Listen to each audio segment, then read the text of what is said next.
Hey, good evening. Good evening, good evening. I'd like to call this Thursday, September the 28th, meeting of the Board of Directors to order. Please rise and y'all can say the Pledge of Allegiance. I pledge allegiance to the flag of the United States of America and to the republic for which it stands, one nation, under God, indivisible, with liberty and justice for all.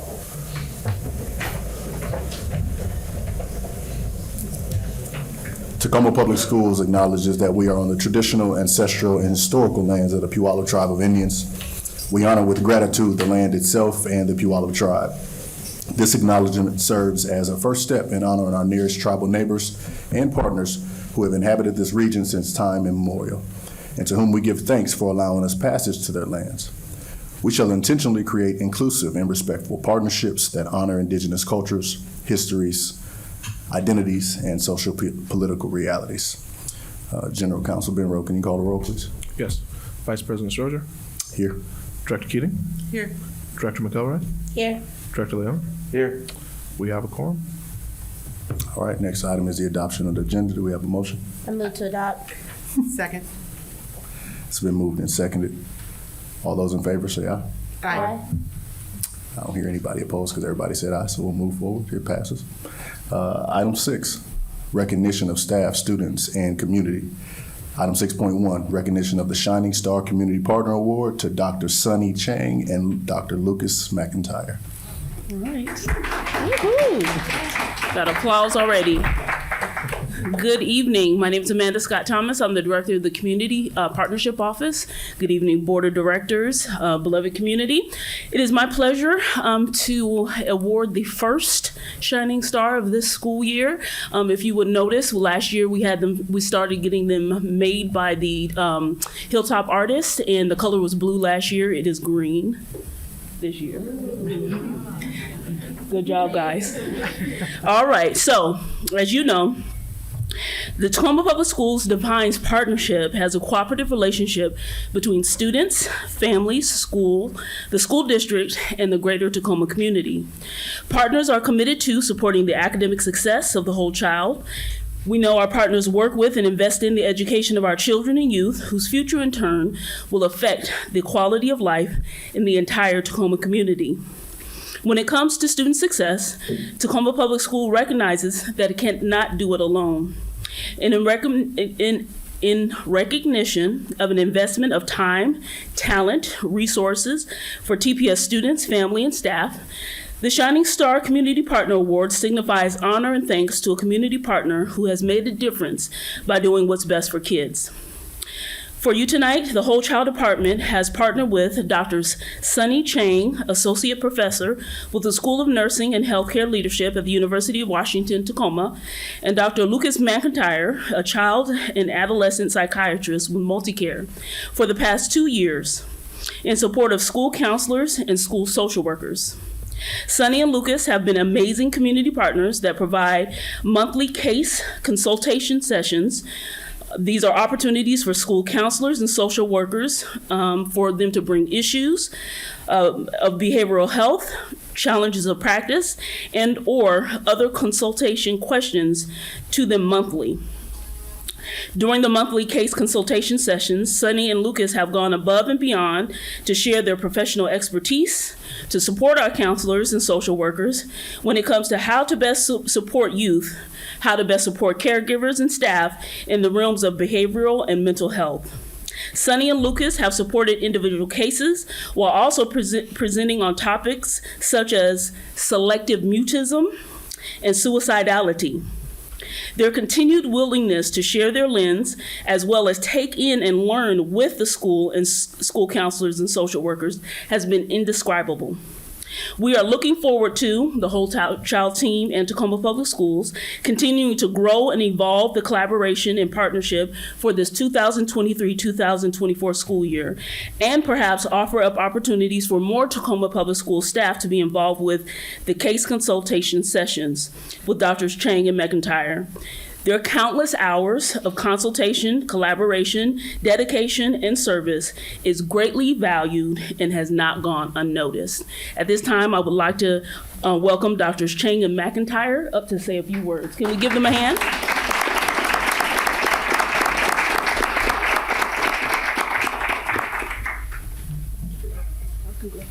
Thank you so much. Thank you, everyone, for this recognition. It's really an honor. And during the past 2 years, I've recognized that how important it is for us to work together in order to work far. And I also want to appreciate the support from Ronnie and Kate and everyone in the Whole Child office, and also the support from University of Washington Tacoma and the partnership with Dr. McIntyre. So thank you. And most decidedly, we are going to expand this consultation to school nurses. So stay tuned and reach out to us if there's anything we can support TPS. Thank you.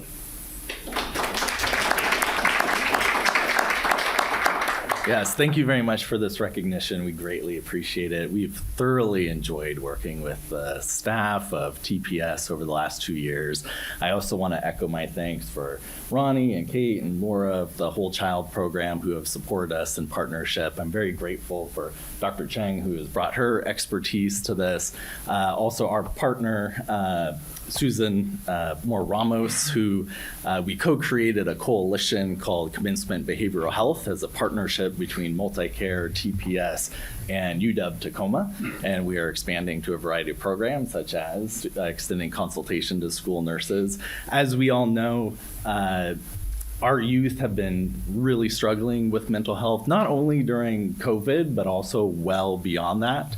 And even as we are in a way transitioning out of COVID times, I hope we don't lose sight of that. And I highly doubt anybody here is losing sight of that. And we are very excited to continue to support our youth so that they can thrive and be the best adults that they can. So thank you very much.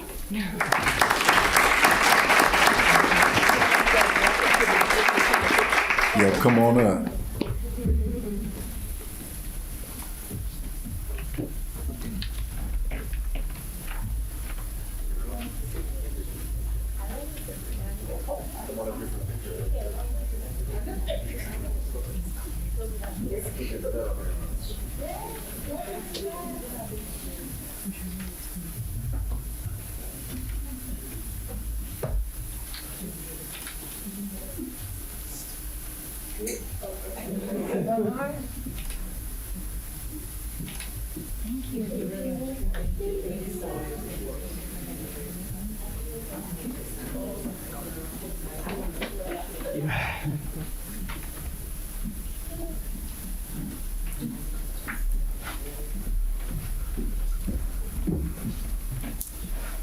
And thank you again to Doctors Sonny Chang and Lucas McIntyre. We appreciate you both.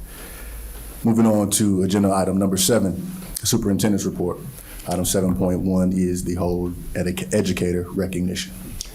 Mr. Vice President, tonight we have Dr. Forrest Greek. I just want to take a moment to, what just happened today, that real quickly is MultiCare, University of Washington, Tacoma, and Tacoma Public Schools trying to come together to work in collaboration. Is not something that happens every day in every community. You have professional expertise at all different levels trying to support the whole child. And so I'm just deeply grateful, and it's not lost on me, what it means to be a part of a team. We have many amazing educators in our community. We have many amazing community partners that come together. Oftentimes, I think, when we think about teams, sometimes we lose sight of, so what is it that we're all trying to work for? And in those moments, we see that you have so many adults coming together in this really difficult work, right? In this really difficult work to try to ensure that every child is safe, engaged, supported, challenged, and healthy. And that work that they did is, and continue to do, is not formulaic, because every child is unique. And so we can talk about FTE and head counts, but there's approximately 30,000 of our little babies that sometimes are larger in age, developmentally, that have very unique needs. And our team help some of the most vulnerable children in our community with very vulnerable health needs, social emotional needs, supports. And it takes a whole team to do that. It's not one individual, not one role, not one position. And in the first month of school, I just have been taken back with how many amazing team members, when you walk into our schools, that fight on behalf of our kids to very complex challenges that have sometimes simple answers that we know are wrong because it's more complex than that. So before we get a chance to highlight some amazing team members, I just want to, for all of our team members out there, to say thank you. I think it's safe that I can speak on your behalf because of all the conversations that we have. And if you're out there and a TPS staff member and a partner, just know that we appreciate you. So thank you. Mr. Greek, can you carry that forward to highlight some really Absolutely. amazing team members in our nutrition Absolutely. services? All right. Thank you, Dr. Garcia. So it's my pleasure to kick off this year's Whole Educator recognition and this month of September for our nutrition services team. So our nutrition services team staff don't just serve food. They also educate students about the importance of healthy eating. They introduce students to a variety of foods, encouraging them to try new things and make nutritious choices. These efforts help instill lifelong habits that can have a positive impact on students' health and well-being. We would like to highlight 3 individuals from this team today, and I've asked our director, Kari Campen, to join us to introduce and recognize these 3 team members. There's a couple other team members as well joining us.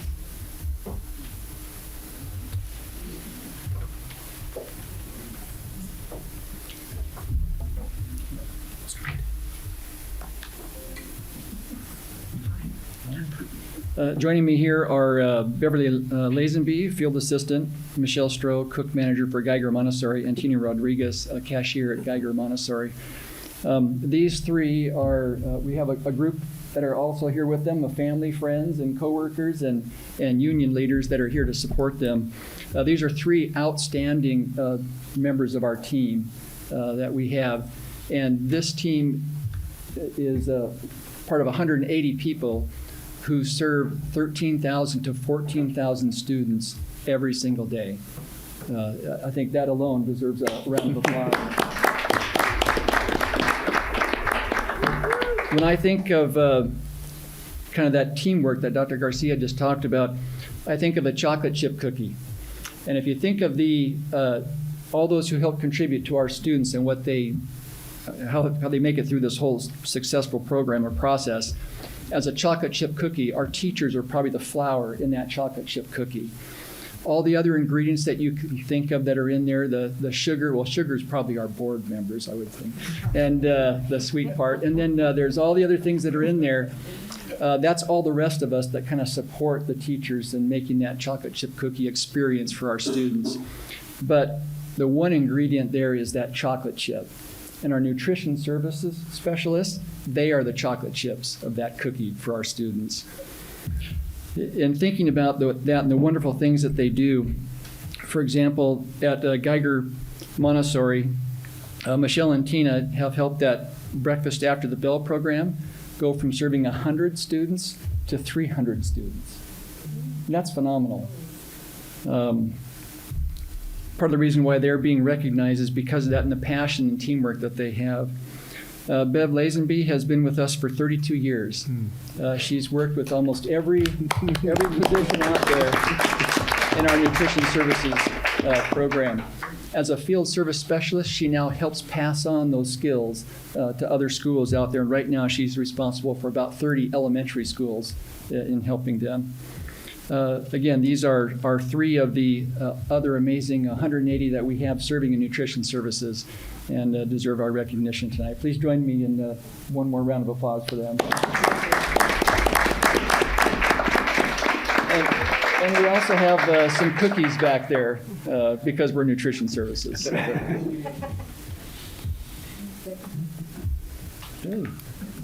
There's your picture. Yeah, and can we also have the other nutrition services team members join them up there for a picture? Seriously, Gina. Yeah, seriously. It's a shout out. It's a call out. All right. We would take every moment of you, Gina. Thank you.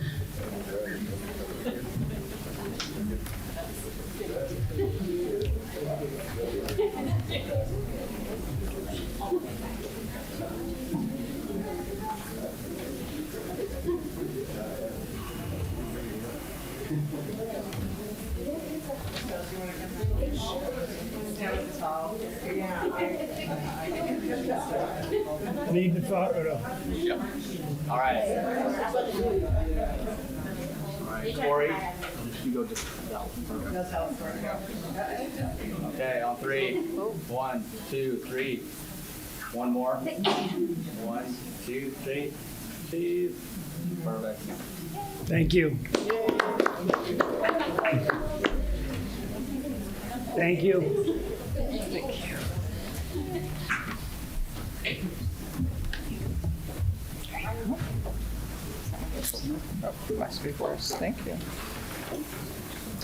All right, Superintendent Garcia, I'll pass it back to you for 7.2.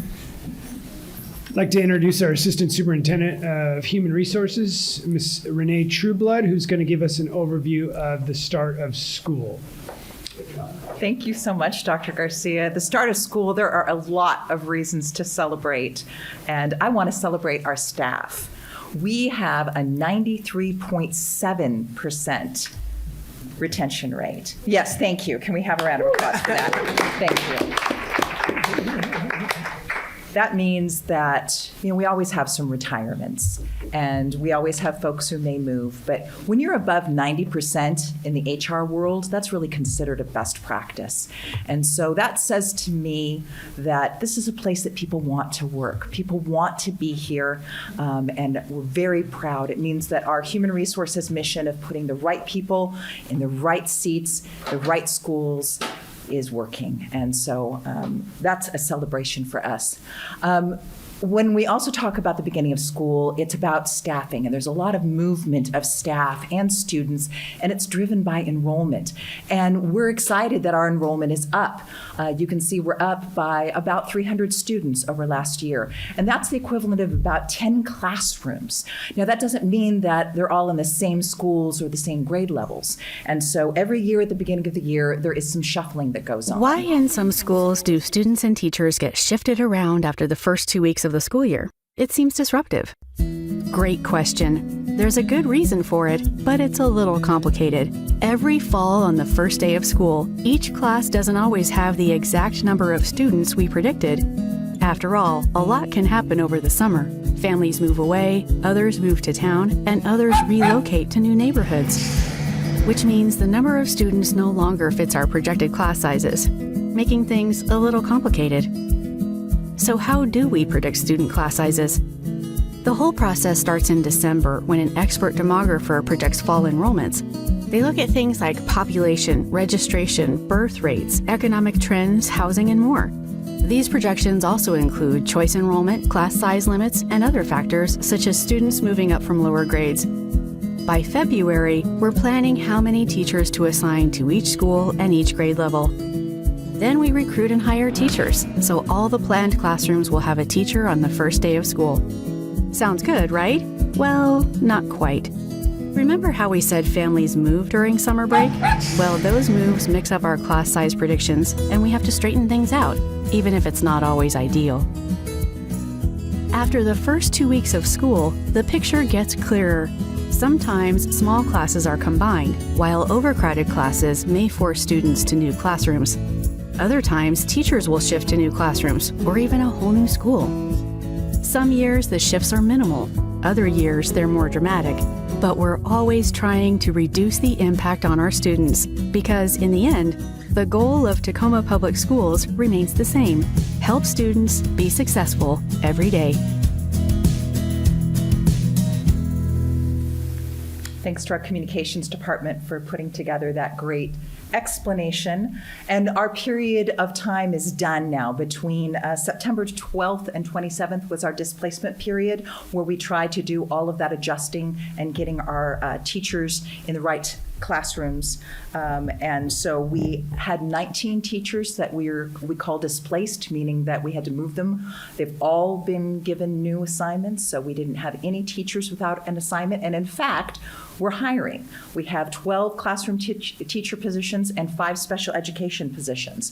And let me tell you, Tacoma is a great place to work. This is our starting pay in Tacoma, $68,534. That's for a brand new teacher with no experience. And that's more than $2,000 more than any of those other school districts that you see up there. We have incredible benefits. In addition to these, we've got retirement benefit. So this is a great place to work, and we hope to get more teachers on board and get everything stabilized as quickly as possible. In addition to teachers, we are also hiring bus drivers, monitors, education support professionals, and you only need to have either a high school degree plus be able to pass a test or an associate's degree. Those are really important positions. I know that Director Keating and Director McElroy and Vice President Strozier, you've all worked in our schools, and you all know how important those ESP positions are. And nutrition services could use a few more folks. We have hiring bonuses right now, so please tell folks out there in the community who want to be part of our team that there's a great opportunity to join us right now. There's an online application that makes it really easy. We're coordinated with other government agencies, so once you apply, you're also in the system for the City of Tacoma and other agencies. We have an amazing HR team I'm so proud to be a part of. When you also look at metrics from the Society of Human Resources Management, they say that for 3,677 employees, you should have about 1% in HR. We have 35 people in HR, so we're below that metric as well, which means we have a team that works really hard and really efficiently. And we're one of the top employers in Pierce County. So thank you so much to our staff. Thank you for staying here. Thank you for being part of our team, and thank you to our HR team. Thank you, Ms. Trueblood. Any questions for Assistant Superintendent Trueblood? No? Thank you. I think it's really important for us as we recognize that, our team members are valuable. It is really hard work working in Tacoma. And it's hard because every team member gives it their all. And we also recognize there's never enough. There's never enough. And it's not because people are being inefficient or even ineffective. It's just the needs are really high. And so I'll close this portion again with just saying thank you. Thank you to every staff member that's out there. Thank you to our community partners, because learning happens 24/7, 365 days a year. Supports are needed 7 days a week, 365 days. And when I say partners, I'm talking families, CBOs, our government agencies that are all leaning in. That's what makes this place special, and it's producing results.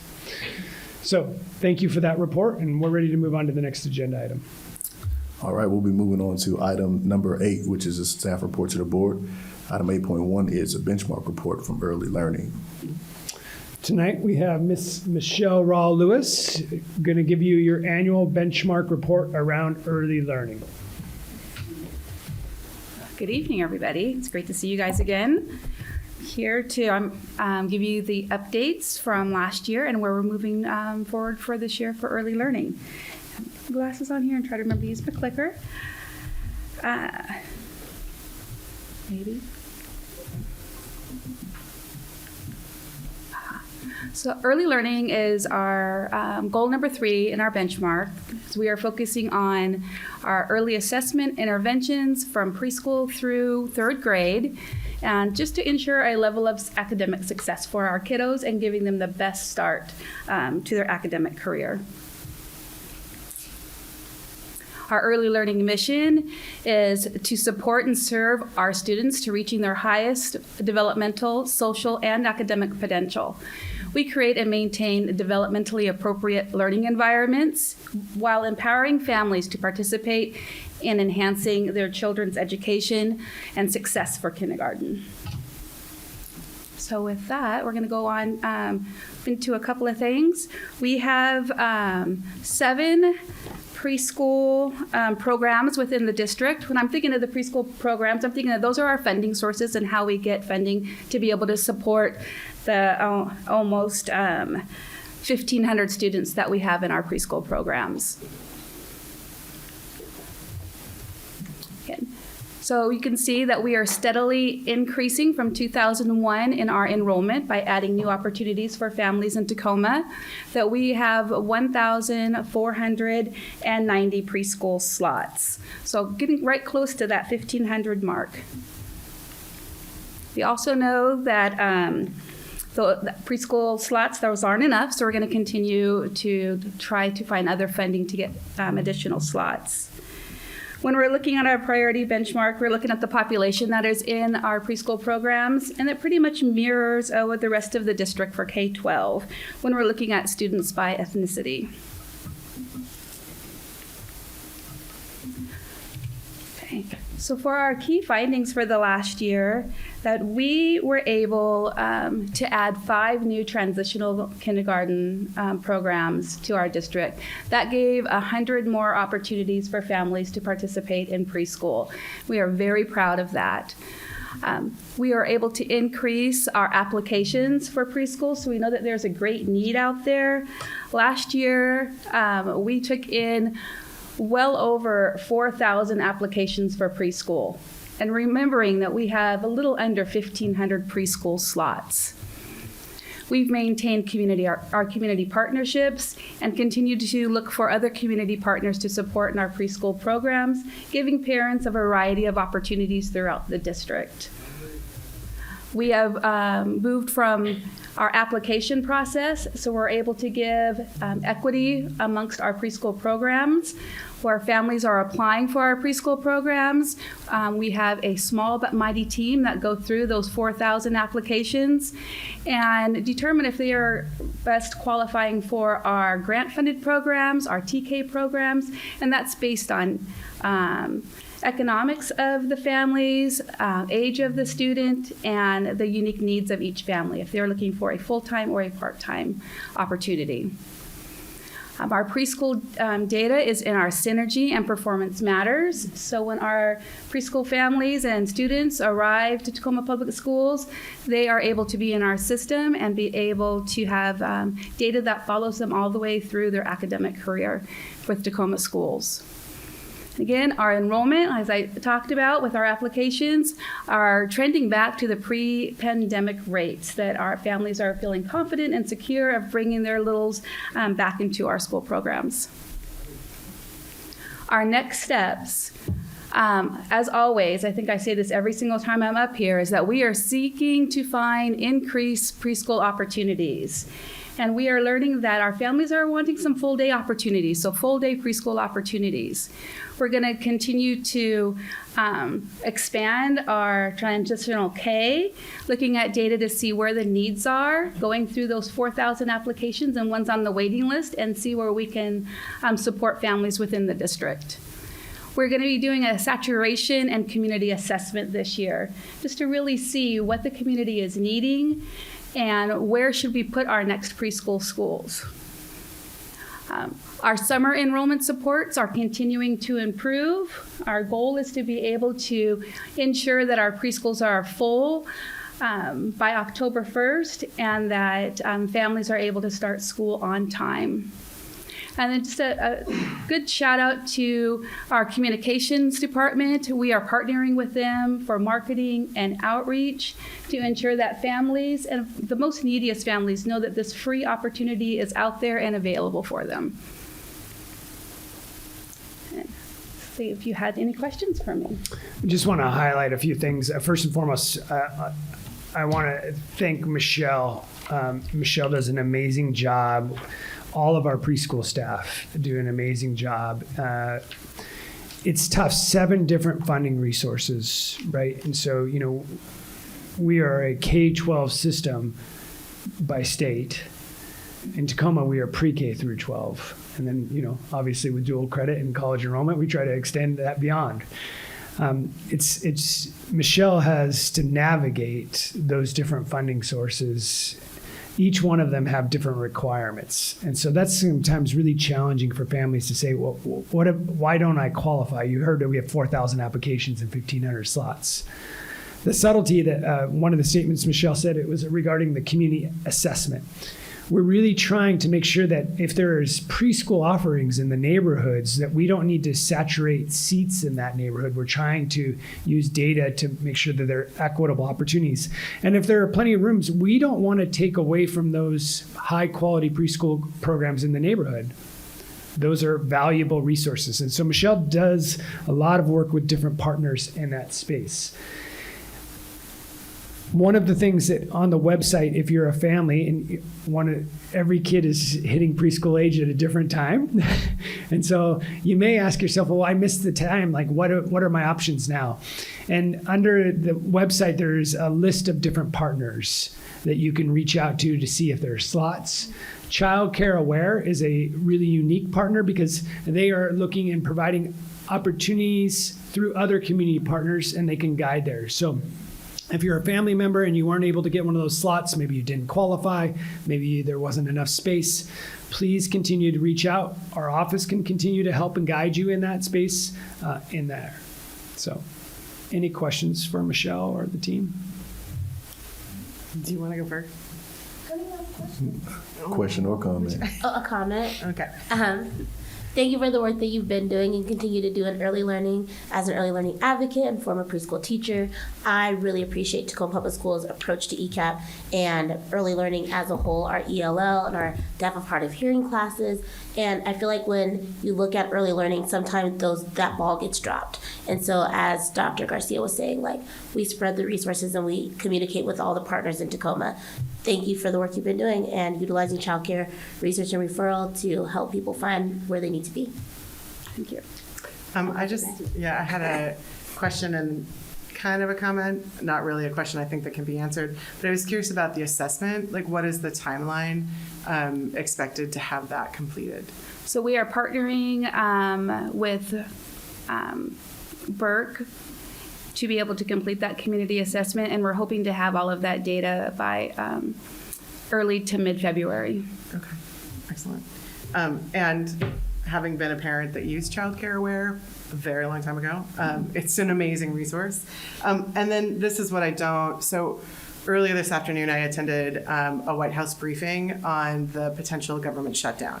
And one of the things, and in Dr. Garcia's comments about the complicated funding streams and the different streams of funding, it was called out that Head Start could very much be impacted by the government shutdown. And I think that there is often just this misunderstanding of how complicated public education funding is and how disruptive a government shutdown will be. And we've unfortunately been through more than one in recent years. But I just wanted to call that out because of just just for awareness that it is, that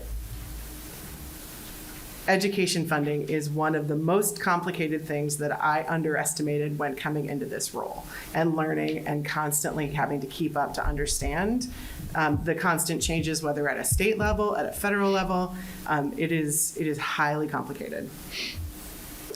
And can I just address the Head Start potential for a shutdown? We are very fortunate with Tacoma Schools that although if the government does go into a shutdown, that will not impact our classes moving forward.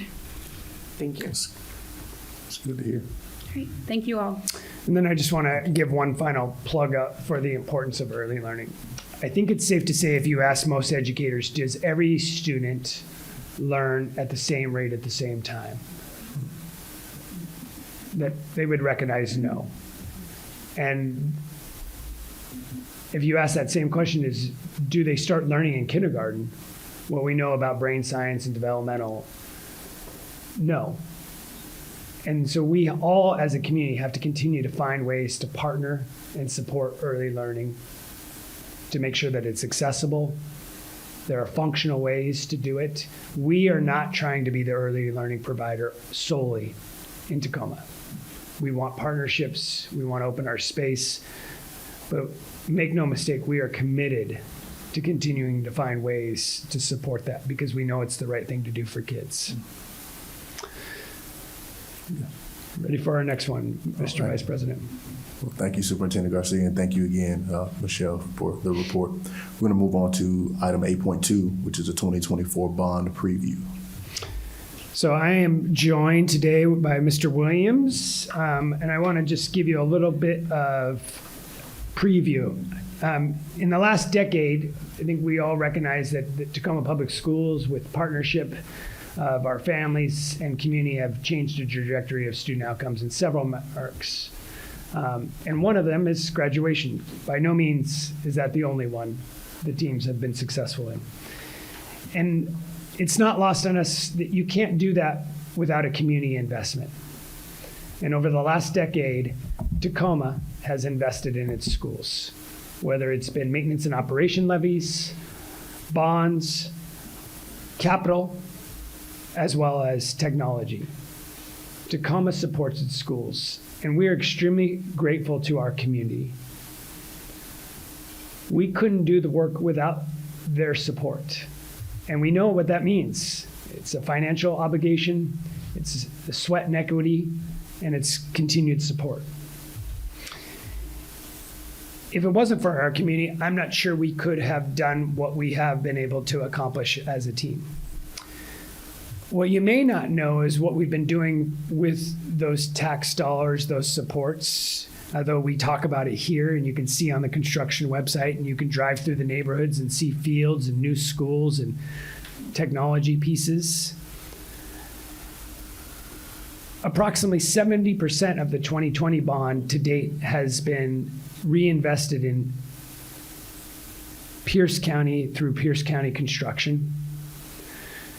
Chris and his team, led by Alicia Laver and community members, have reinvested in small businesses, local businesses, MWBE businesses. They have helped companies set goals with apprenticeships to make sure that there are future work. And it's been exciting to reinvest back in those that are investing in us. Chris is here to give you a little bit of a preview of what we hope to accomplish, because Chris and his team have been building fast. And unfortunately, as you know, by the size of our district and the size of our community, we have many schools in many different parts of town, and we need to keep on investing in them. So, Mr. Williams. Thank you. Definitely excited to get to this point. First, just want to start off by highlighting the tremendous effort and commitment made by the school district, numerous departments, our staff, and our great partners in the 2020 bond in replacing schools, playgrounds, fields, roofs, our HVAC system upgrades across the district, our security upgrades across the district. Throughout this process, we've always been on time and on budget. And you will hear that a lot from our Executive Director of Planning and Construction to our vendors, on time and on budget. Also throughout this process of replacing our older assets, we recognize we still have assets across the district that are old, that need attention. Not to say that we have ignored those assets. We've spent a tremendous amount of dollars trying to extend the life expectancy and the life cycle of those assets. But through facility assessments and looking at data, the time to replace those assets is now. In the 2024 bond, we are looking to replace 5 schools and make major improvements at 6 other buildings across the district.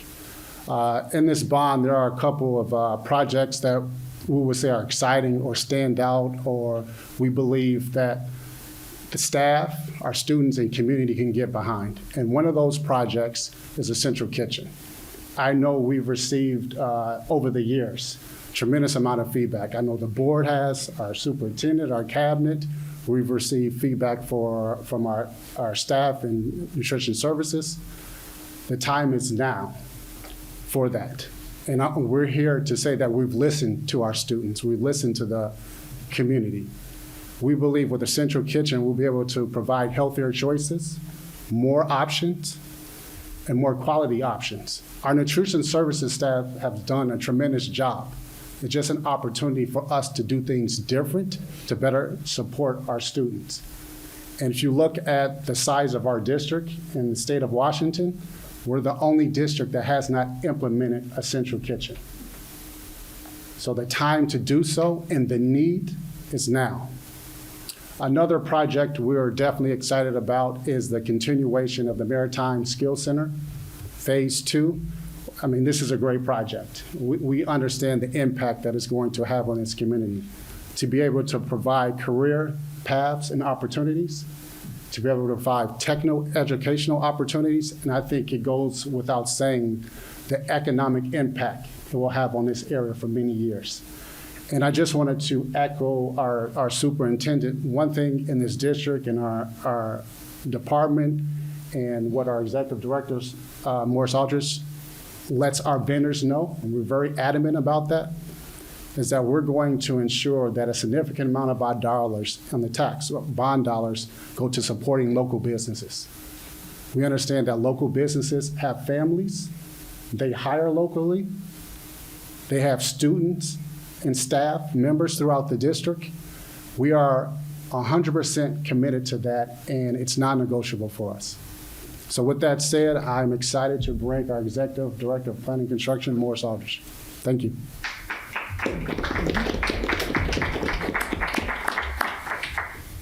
Thank you.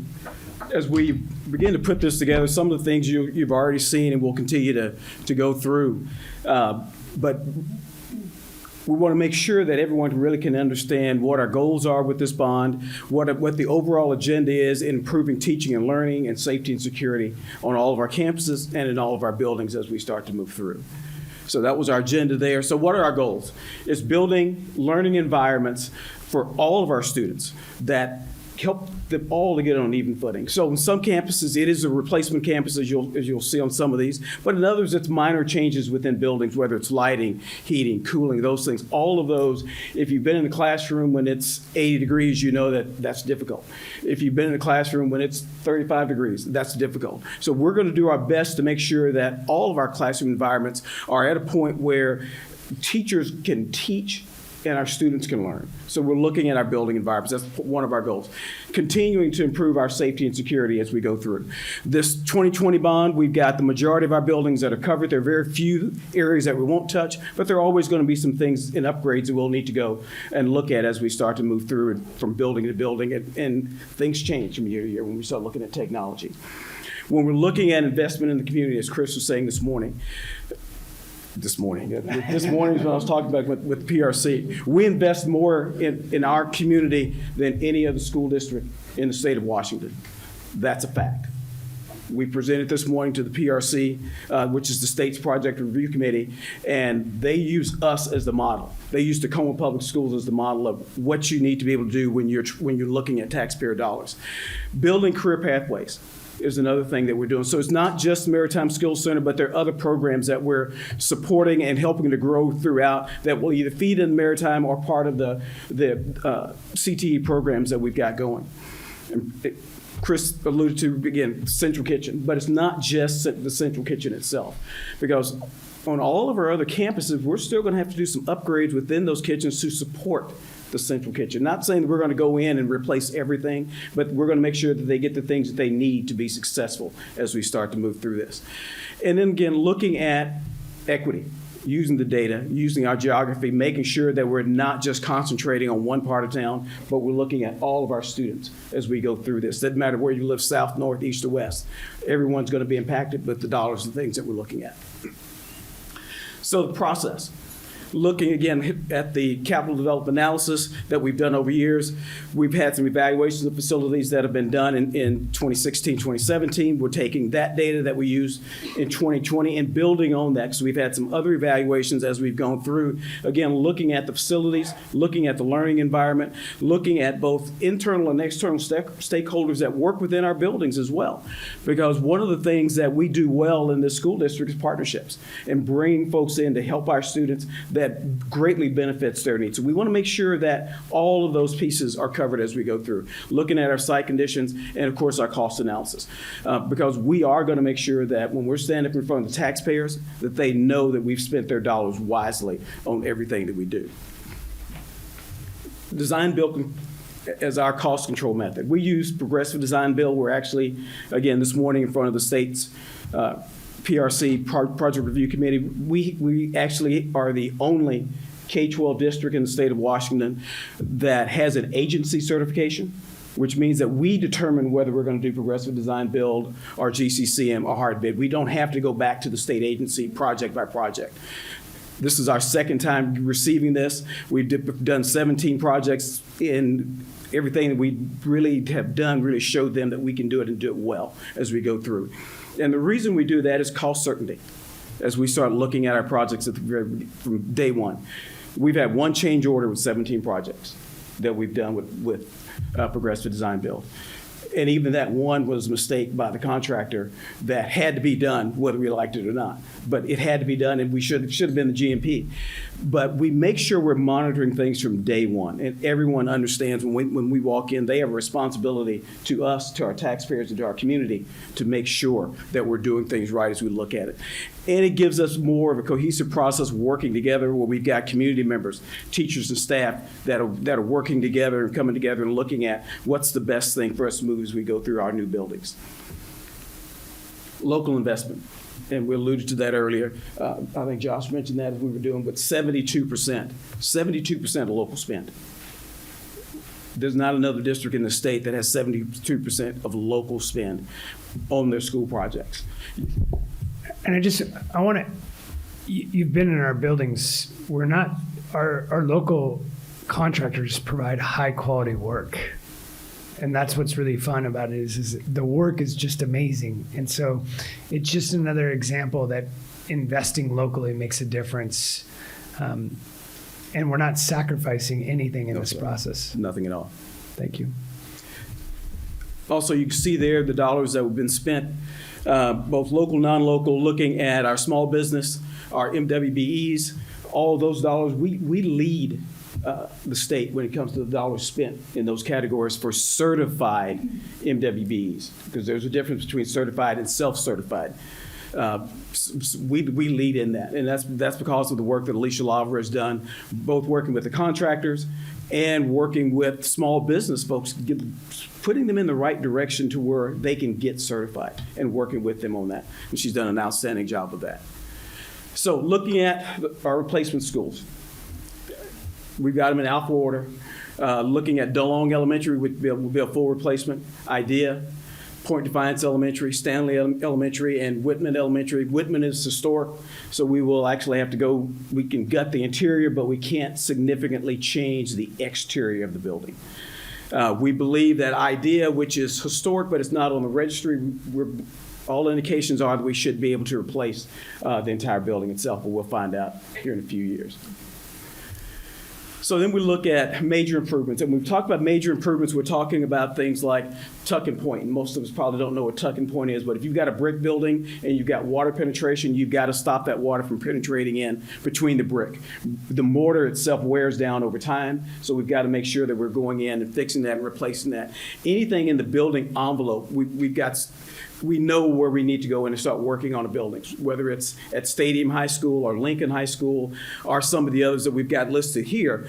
But each one of these buildings is getting something that really needs to help get them to the next level. So whether you're looking at Franklin, I'll read this one, it's both their mechanical and plumbing systems that need to be upgraded. They've got some ADA improvements that are specifically on that campus that need to be done, and some field improvements. And you can see with all of the others that, again, making sure that we're getting the dollars where they need to be. not what necessarily what we want them to be, because needs are the things we've got to make sure we take care of. And that includes this building as well, buildings that are historic. One of the things we want to make sure is that our buildings don't deteriorate around us. So we've got to put some money into this building and make sure that we're taking care of both the plumbing systems. We've got pipes in this building that are older than I am, and then they do tend to leak from time to time. So we know we've got things there that we've got to replace. The Professional Development Center, we put very little money into that over the years. So we've got some areas there that we know that we need to address. The West End swing site, Silas High School as well, along with Hilltop Heritage Middle School. Those are majors. Athletic courts and fields, again, trying to make sure that we can get all of our kids on an equal footing, to whether you're playing on the north end, south end. Over the next 10 years, being able to go in on all these, replacing the turf, making sure that we are replacing it with a quality that we see throughout the district. And if you've had an opportunity to see any of the stuff that we've done over at Lincoln right now, you'll know that it changes the landscape drastically as we start to go through looking at that. So you can see the schools there, along with the fields that we would be touching as well. And for all my Stadium Tigers out there, is you're not on this list because you are part of the current bond package, and we will be breaking ground on your fields this spring the fastest we can. And so I don't want my Stadium Tigers out there thinking that we're somehow lost. You are a part of the current bond package. That's correct. Thank you. And then we got small capital projects, and this is a short list of small caps. And I'll tell you, the small caps change yearly, because you have some things that are working great, then all of a sudden they're not. So we've got a listing here of some of the things we've got, especially one I want to point out, Old Browns Point Elementary, the 1952 building, going in and doing some work in that building so we can use that for some classrooms and also for some other district activities, things, so that the building itself is being used. When a building is being used, it's going to last longer if we're going to keep it. The longer it sits empty, the faster it deteriorates. So to be able to make that building active is one that's going to be extremely important as we go through. Looking at Galt and making some demolition or site improvements there. We've got HVAC on this list as well with some schools we've got listed, some lighting improvements. Again, classroom lighting, both in the hallways and in the classrooms, makes a tremendous amount of difference. And the great thing about lighting in our public schools are the rebates.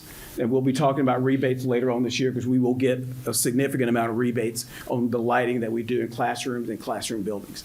The Lincoln Tree Farm, doing some security upgrades and things out there. We've got to figure out what we're going to do with district storage. I mean, that's one of the things that all school districts struggle with, but we really have a very difficult time right now looking at what we're going to do with storage and some of the things that are there. Playgrounds, we've got the listing here, the playgrounds that are on this. On the next bond, we've got a list of schools that we're working on 2020 as well. But again, when we look at playgrounds and we're looking at that replacement, our safety department, when he's going through and looking at it, is looking to make sure that things are safe. We don't look to say that, well, this one's older than that one, so this is the one we're going to replace, which is the oldest. Sometimes the oldest is better than the new one. So we want to make sure that our students are safe when they're getting on slides, and sometimes it's a little difficult to get replacements, and we have to close some things down, because getting replacement parts can take months, not days. So we're planning ahead, trying to make sure that we're getting these things in the work so that we can get those things done as soon as possible. Then looking at some portables, both at Blake, Sheridan, and Roosevelt, and then possibly relocating the transportation center to a different location and upgrading that building and making sure that we can get all of our buses in one spot. Again, small capital projects, most of these were included, but just kind of breaking that out so you can kind of see that. We'll have some seismic upgrades potentially in some of our buildings, but for the most part, we're actually in pretty good shape there. We know that elevators are always going to be an issue, so we've got some dollars in for those replacements. We will be replacing boilers probably for the next 10 to 20 years because with 56 buildings and boilers that are anywhere from 50 to 60 years old, some of them work great, some of them don't. And as we can replace them, we have been. Some of them we replaced under the indoor air quality, which helped us a tremendous amount, especially over at Lincoln High School. And we've got some roof replacements that we'll continue to do as we go through. Central kitchen, and Chris touched on this when we were talking about that, the only district that doesn't have a central kitchen. We're looking at a location for that. We'll narrow that down and make sure we come back to the board so you can see what that is, but we're trying to make sure that it is centrally located so that it can better serve all of the students. And then as part of that, again, I'll reiterate, is that we will still be doing work in the individual campuses that need it to make sure that we're getting the upgrades there to support what will be coming out of that central kitchen as well. Maritime Skills Center Phase 2. A lot of this Phase 2 work will be waterfront work and some of the others.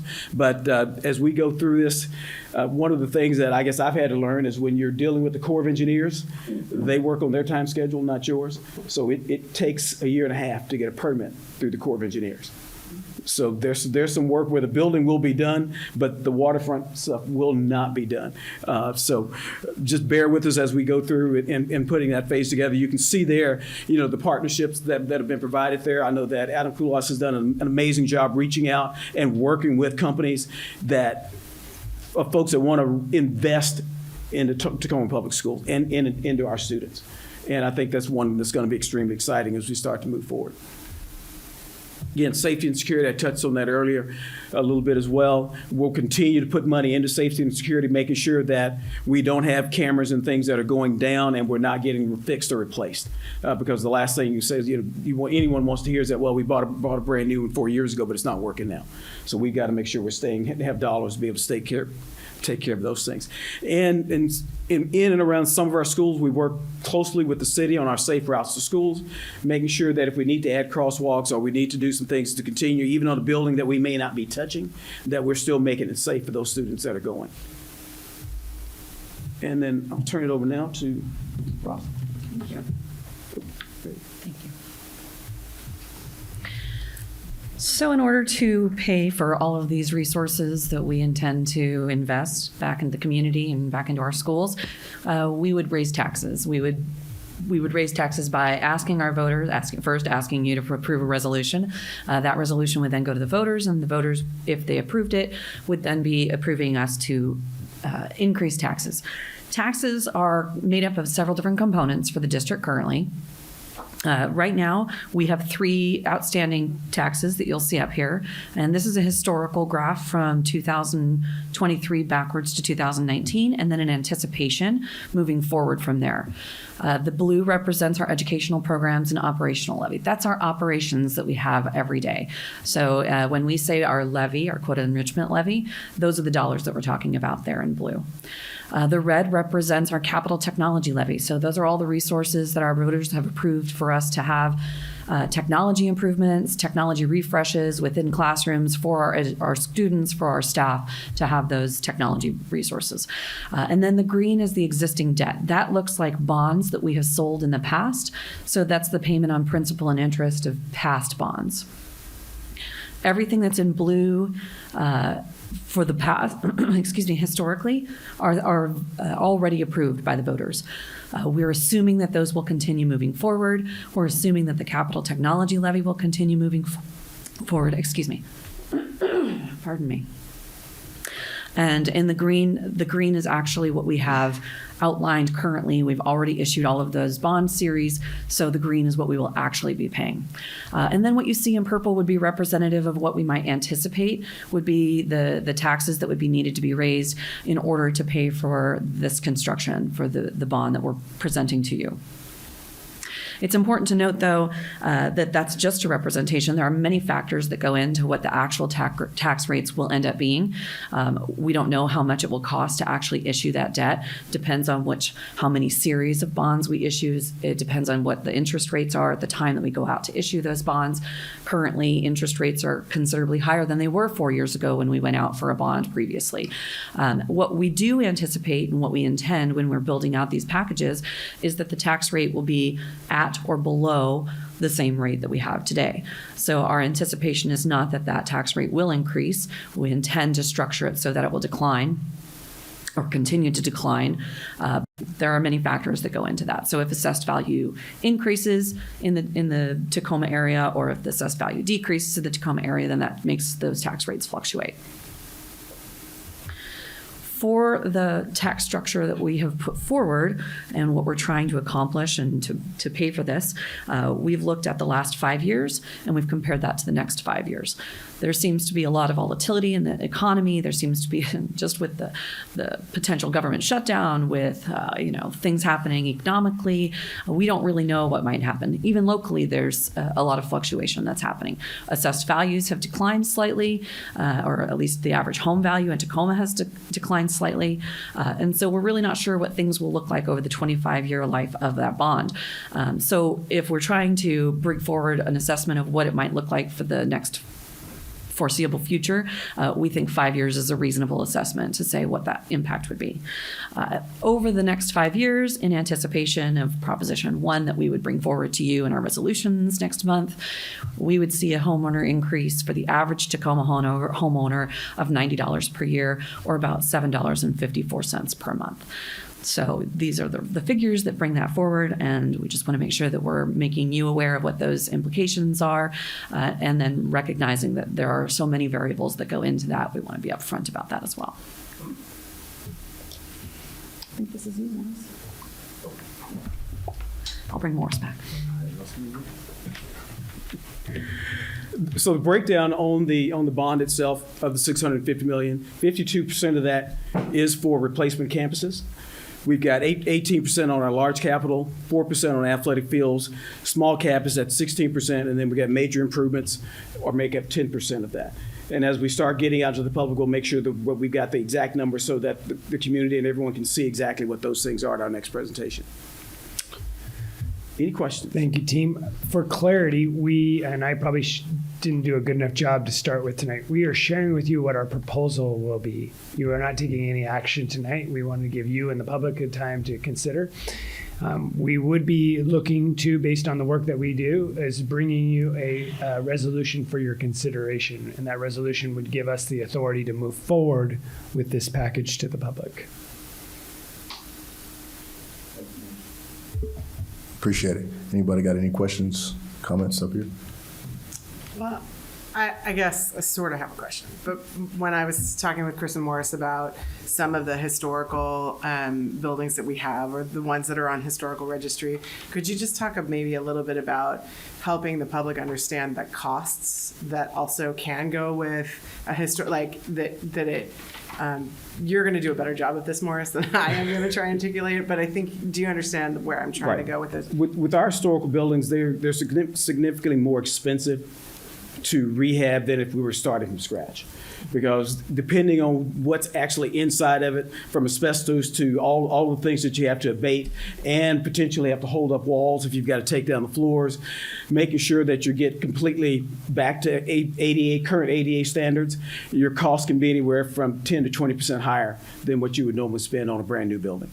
So, we've got one building in the district that if we had to go in and keep that building as it is, we'd easily spend $50 to $60 million on it. Thank you. Any other questions?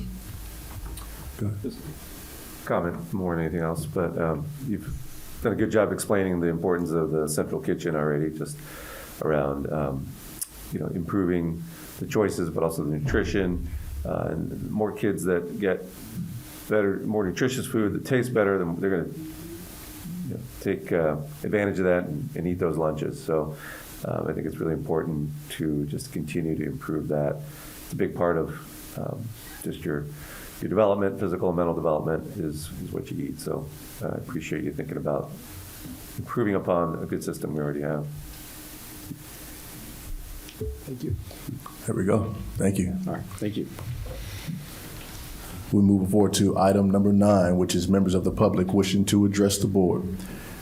Just some public comment guidelines. So school board members encourage public participation. Your civil input is appreciated. Board members will not respond to your comments during the meeting. The superintendent or designee will follow up with you after the meeting if action is needed. Instead of speaking at a meeting, you may also send an email to the board at board@tacoma.k12.wa.us. Please contact the board office in advance of the meeting for disability accommodations. 2 options. Option 1 is verbal comment. The general counsel will call your name when it's your turn to address the school board. Please speak into the microphone. You have up to 3 minutes to share your comments, or if there are a large number of speakers, time may be limited at my discretion. Option number 2, written comment. Written public comments are now individually linked to the agenda rather than compiled into a separate document. So you'll be able to see if folks have submitted written comment to the board when you look at the agenda online. And it's my understanding that we do have one public comment that was written in and added to the agenda. So you'll be able to see that if you log in. We'll be able to go ahead and start. General Counsel Benro, we got some cards? Yes, we have 7, like you said, we have 1 written comment. We have 7 verbal comments today. And as a reminder for members of the public here today, public comment proceeds under Board Policy 1430. Under this policy, the board president may terminate an individual's comments when the allotted time has passed and may interrupt a speaker to require the same standard of civility that the board imposes on itself. You can find a summary of Board Policy 1430 on the blue comment cards at the front, and you can find the complete policy in the policy manual at tacomaschools.org. So the first speaker we'll have for today is Moana Trammell.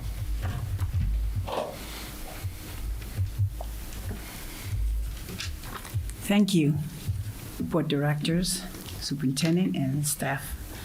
My name is Moana Trammell, and I am a grandma, community member, and a taxpayer. So last board meeting, there was a mental health topic was discussed, and it prompted me to ask some questions. The first question is there a relationship between student health and academic achievement? And how do you view them? Are they competing priorities or a part of the daily work in the district? And how are you as a district board, individual schools, intentionally supporting students with health and academic needs? And the reason why I asked that question is I was one of the prevention intervention specialists in the school district back in 2013. And unfortunately, Tacoma School District did not sign the memorandum of understanding, so we left and went to other school districts. In 2018, I came back, and same thing. So they have to move the specialists from Tacoma School District and move it to Franklin Pierce. So, and the reason why I asked that question is because I remember superintendent talking about how comprehensive this issue is, but also it is complex. So one of the factor that we did as a prevention intervention specialist, we were able to identify the mental health through our screening process as drug and alcohol counselors. So we were able to report that to the building principal and have some conversations, and we were also part of sending out students to community resources. So I don't know, so my question today is, do you have any prevention intervention specialists in the school district? I don't know. I've been out of Tacoma School District for a while. Superintendent mentioned the Healthy Youth Survey, and that is one of the area that we looked at. And I don't know if I'm sure you know there was a report back in 2011, January, of the survey of the 13 health risks from the Healthy Youth Survey that students responded to, and we worked on those. And one of them was insufficient fruit and vegetable consumption. I'm very glad to hear tonight talk about nutrition. Fewer than 8 hours of sleep at night, not eating breakfast, watching TV 3 or more hours on an average school day, depressed for at least 2 weeks in past year, insufficient exercise, alcohol use. That's it. Okay, so that report really helps. Maybe that will be a goal of the school board. Thank you. Our next speaker is Emily White.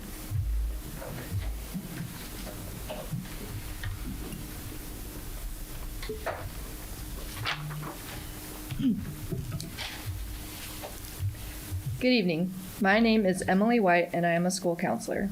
This is my 7th year at Edna Travis Elementary, formerly McCarver. Tacoma Public School staff are required to watch professional development videos every year about equity and told when we see something, we need to say something. That is why I'm here today. I have seen some concerning inequities over the years, and now I am saying something. Edna Travis Elementary has a high, if not the highest, McKinney-Vento population in an elementary school in Tacoma. That is the program for students experiencing homelessness. Our school boundary actually encompasses 3 major homeless shelters. About 20% of our student population is experiencing homelessness. We also have a high number of students with IEPs, around 20% as well, and most of our students qualify for the free and reduced lunch program. We know our students need and deserve structure and stability at school, and a school that utilizes trauma-informed practices. According to the Whole Child website, that includes creating a safe and positive classroom environment and building relationships. Our students need their teachers and the structure and predictability that creates a safe and positive classroom environment. Making teacher shifts during the school year, increasing our classroom sizes even more, and removing and cutting our staff during the school year is inequitable and not a trauma-informed practice, and not what is best for the whole child or the whole educator. Currently, classroom teacher shifts at Travis are going to affect all of our kinder classes, all of our 3rd grade classes, all of our 4th grade classes, and all of our 5th grade classes. Our kinder through 3rd grade support staff was removed this week, and that is affecting all the students who receive support from that staff member.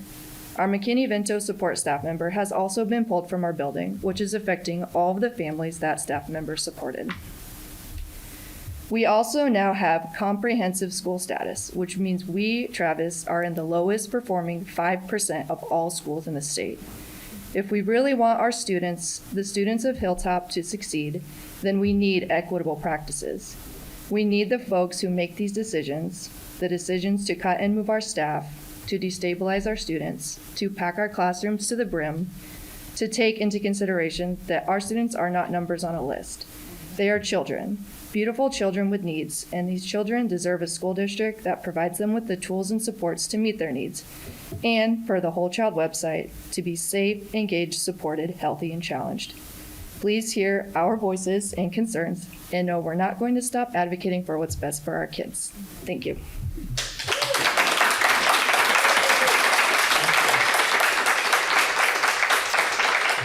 Our next speaker is Kendra Hartman.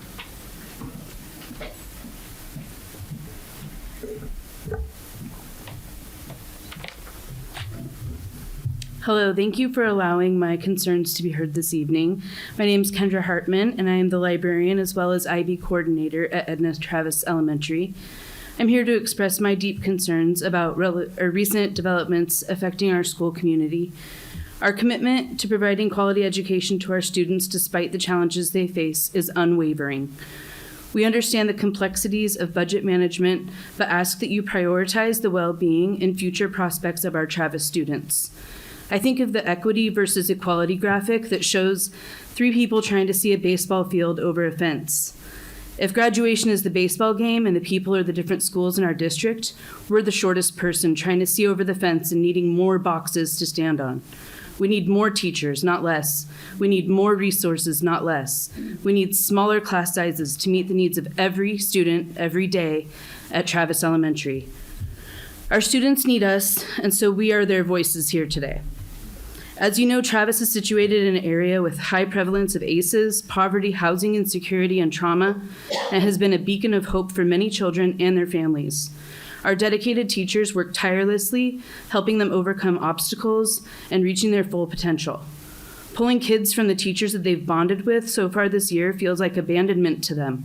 It feels like failure to them, and it's traumatizing our already traumatized and most vulnerable students and community.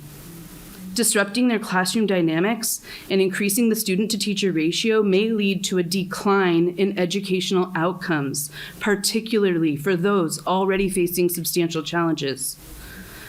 As an innovative IB school, being asked to create split grade-level classes means we are unable to adhere to our IB units as they've been written. This goes in direct disagreement with our IB best practices and creates more complexities for teachers trying to use that IB framework with fidelity. And it's adding more work for teachers. We urge the school board to explore alternative solutions that minimize the disruption to our students' education. It's crucial to maintain a sense of stability, especially for kids who are already grappling with adversity. If we keep our staff numbers and shift the least amount of kids from classes, we could see a lot of growth and repair as a building. This is an opportunity for us to dig in and do some effective restorative work to launch our students into the future as successful, confident learners. I hope you'll consider the impact of these decisions on our students and our teachers and the Hilltop community. Lastly, I invite you to come see our amazing school in person. I haven't been to a board meeting yet. This is my first one. And I also haven't seen you in my library yet. And I'd love to have you anytime. Thank you.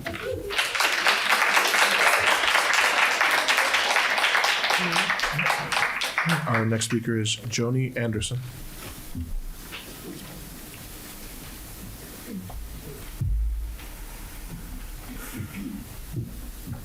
Okay, wait, can I wait to start until I have this?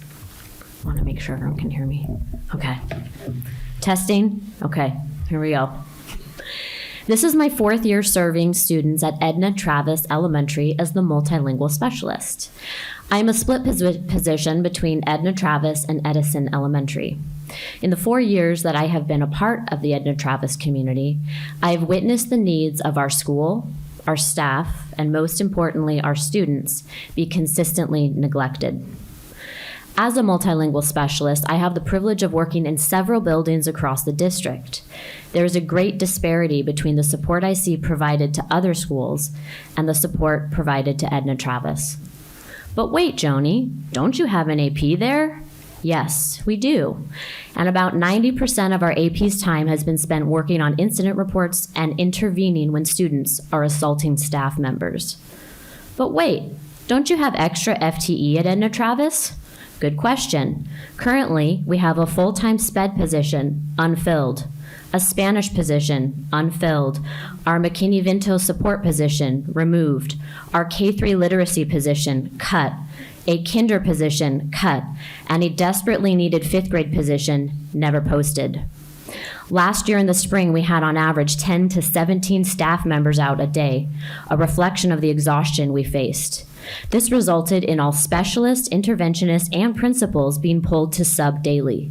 Teachers that were present were asked to take in entire classes, resulting in over 50 students crammed into one room. This is the reality for staff and students at Edna Travis. We frequently come to work to find bullet holes in our classroom. It takes years to get them fixed. At my other school, Edison, when we had a window broken, it was fixed in 2 days. We have a staggering McKinney-Vento population, almost 1/4 of our entire school, one of the largest catchment areas, which includes 3 major homeless shelters, and an increase in our refugee student population, many of whom have fled war-torn countries and poverty, only to be placed in one of the most impoverished and underserved schools in our district. Our students deserve better. The proposed cuts to our FTE are not only inequitable, but they are unjust. For many of our students, school is the place they know to be safe and predictable. Yet our district has made the decision to collapse classes and cut positions that will result in a dramatic upheaval to the little stability these children have in their lives. We talk about equity versus equality every year in mandated PD, yet consistently decisions are being made for our community that are in direct violation of that. Recently, we had a dedication ceremony for the renaming of our school. Many of you in this room were there. Mayor Victoria Woodard shared a quote by the poet Maya Angelou, "When you know better, you do better." She had our students repeat it. My request to you is to be the example that our students so desperately need. You know better, now do better. Thank you.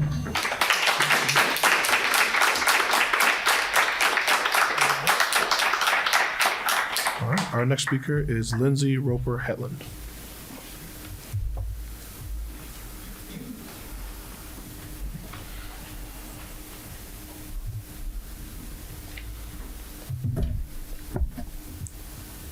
Good evening. My name is Lindsay Roper Hetland, and I am a school counselor at the newly named Edna Travis Elementary School. This year, the district has charged us with answering a variety of questions revolving around the topic of equity. This month's question is, how do we listen with compassion? In my opinion, Travis staff historically have not been heard nor listened to. Last Friday, we celebrated, as my colleague echoed, we celebrated with a school assembly at the unveiling of the new name, as well as the reasoning behind it. In attendance were family members of the late Edna Travis, our school board president, our superintendent, and our mayor. Our students were encouraged to do great things and be exceptional so that they too may one day have their name on a building in Tacoma. It was an incredible event. An event where that same morning, staff of our building received the news that our K-3 support staff would be displaced, 2 of our classrooms would be changed into split classes, causing disruption to all but 2 grade levels, and 1 of our kindergarten teachers would need to move to a 3rd grade classroom, thus cutting 1 of our kindergarten classrooms. Just last year, veteran and newer staff alike wrote to district leadership to share concerns surrounding packed classrooms and the need for a 3rd, 5th grade teacher. This addition alone would have provided a solution. We were heard, but we were not listened to. 16 days of school had passed since last Friday. Students were settling in and teachers were creating classroom routines, setting expectations and building relationships. For those of you that are unfamiliar with Travis, we are a high ACEs or adverse childhood experiences, high McKinney-Vento, students experiencing homelessness, and high SPED, students receiving specialized services population. What does high look like? We currently have 60, and I know this has been said already, but it needs to be reiterated over and over again. We currently have 60 students identified as McKinney-Vento, which is the highest among the elementary schools, where 3 of the largest shelters fall in our catchment. That's nearly 20% of our students. We have nearly 60 students identified as needing specialized instruction, which is also nearly 20% as well. We have 1 full-time LRC teacher and 1 substitute. Our additional FTA has still not been posted. We were heard, but we were not listened to. Are you going to listen to us when we say that an end to split classrooms is what is not only best practices for an IB school, but is critical for children who experience hardships when it comes to meeting their basic needs? Are you going to listen to us when we say 1 LRC teacher for 60 students is not only inequitable, but fails to meet what is legally owed to the families of students with special needs? Are you going to listen to us when we say that cutting our K-3 support or our McKinney-Vento coordinator undermines the promise the district has made to supporting the whole child here in Tacoma? So I ask you, now that you've heard us and continue to hear us, will you listen to us? And what will you do to make sure our students, your Tacoma Public School students, are provided the resources and staffing that are essential to creating a thriving Edna Travis Elementary School? Thank you.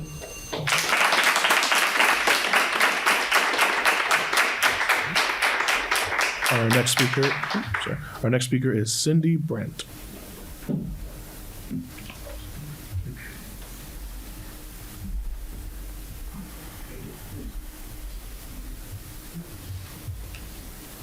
Hello, I'm Cindy Brandt. I'm an occupational therapist with the Tacoma School District. I have worked here for 14 years.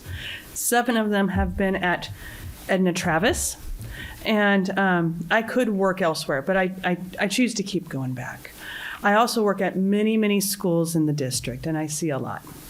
But I just have to say, number 1, it was the best start of the year we have ever had at Travis this year.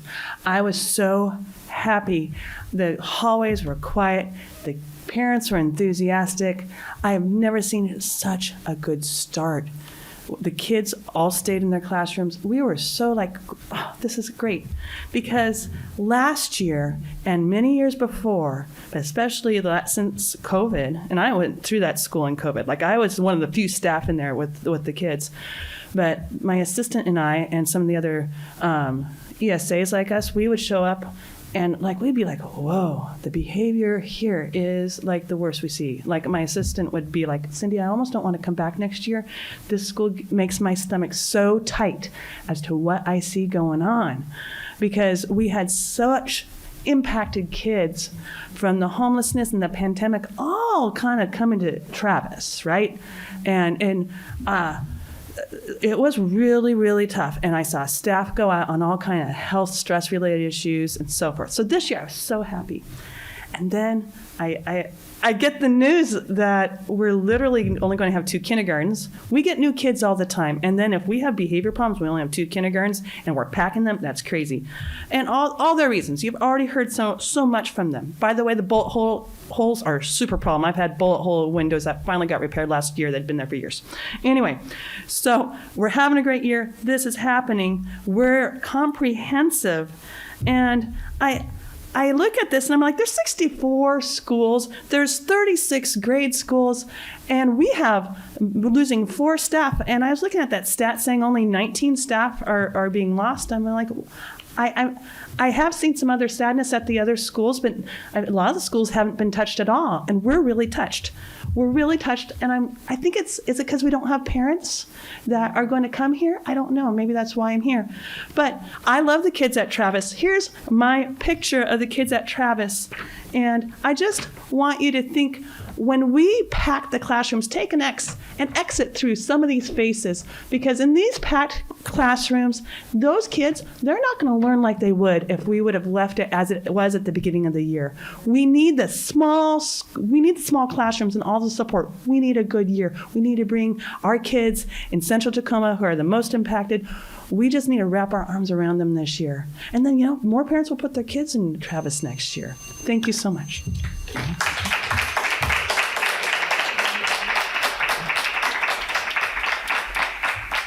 Our next speaker is Christelle Elliott.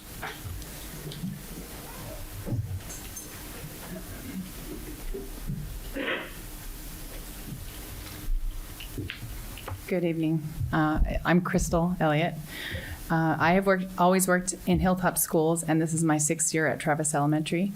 In those 6 years, I've had 3 principals, 6 assistant principals, 2 of which were only there for part of the year, during times when we had no assistant principal, and there have been countless teacher turnovers. I personally have had to fill in more times than I could possibly count as an administrator. Our school is unique in many ways, but the thing I never see compensated for in regards to staffing and support is the high number of needs in our students, including some of the highest numbers of students with multiple traumas and adverse childhood experiences, students experiencing homelessness, special education students, families grappling with poverty, students in foster care, and a variety of other factors. Our students have extremely high needs, and yet we are designated either the same or fewer resources as other schools. Consequently, our staff and teachers have to carry the load of all of the extra work of meeting the needs of our students on our own and taking on impossible amounts of work every day. Teachers tasked with incredible workloads can only do the impossible for so long, which results in higher absences for our staff due to illness and other stress-related factors. Then, because the needs of our students are so high for the staff ratio, substitute teachers cannot possibly meet them, and therefore we have difficulty getting returned substitutes. Then our crucial building staff are pulled to fill in for classroom teachers, which further taxes our system and further detracts from our abilities to meet our students' needs. You can see how this is a vicious and tiring cycle that quickly weakens our school and its resources. Everyone is stretched incredibly thin when our teachers, administrators, and staff are trying to bear the burden of equity, which is something the district speaks so often about. Equity means everyone gets what they need. If our district is practicing equity, each of our students should have their needs met so they can learn, every student, every day. We became a comprehensive school this year, and yet we have fewer resources today than we ended with last year before we had this status. We have lost a McKinney-Vento person who was scheduled to be in our building full-time, and we just lost our full-time K-3 collaborative teacher. One of our teachers resigned this week, and our staff is already being stretched very thin. It's not even October yet. In addition, our classes are being cut, split, and staff is being downsized, while our enrollment numbers grow every day, and they will continue to grow through the end of the year, as they always do. The difficulties our students have at Travis Elementary are a symptom of a system that does not support them and does not meet their needs, not a symptom of who they are, where they come from, their families, nor the teachers who tirelessly work to meet their needs and help them learn and grow. I promise you that our kids are exceptional, strong, intelligent, change-making, resilient young leaders. I promise you that our staff is the best staff I've ever worked with, the most dedicated, self-sacrificing, hardworking people, and I'm honored to work beside them every day. Give us the staffing and support to meet the needs of our students, and perhaps you will be surprised at the incredible things our kids can do, but we will not be surprised.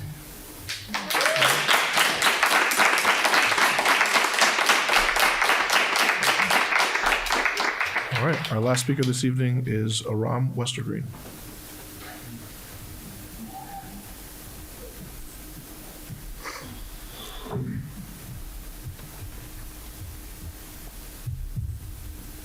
Hello.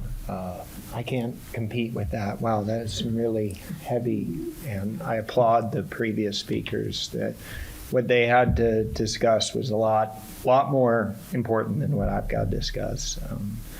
I'm a parent. I have 2 kids in public school here, elementary.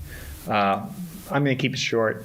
Wednesday late starts are really disruptive and really difficult as a parent.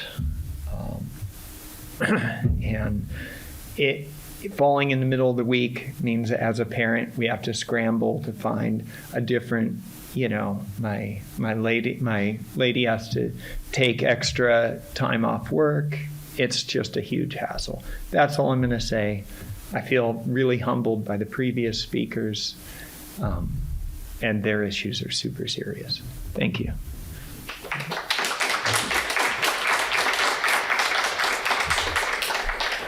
Thanks, everybody, to come to speak tonight. We're going to move forward to the consent agenda. Do we have a motion to? I move to adopt. Second. It's been moved and seconded. All in favor, say aye. Aye. Any opposed? Any abstentions? Hearing none, we're moving forward. Item number 11, policy matters. No, it's 12. Policy Yes. matters, 11.1, first reading of revised policy 1430, relation to public comment.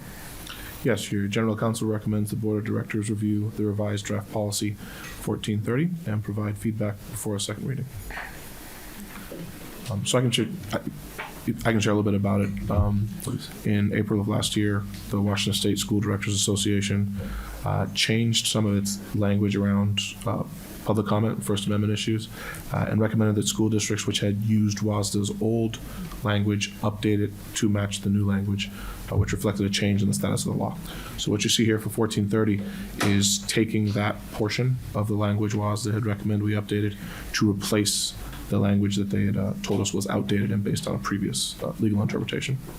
The remainder of 1430 remains the same. Got it. Any questions? All right, motion?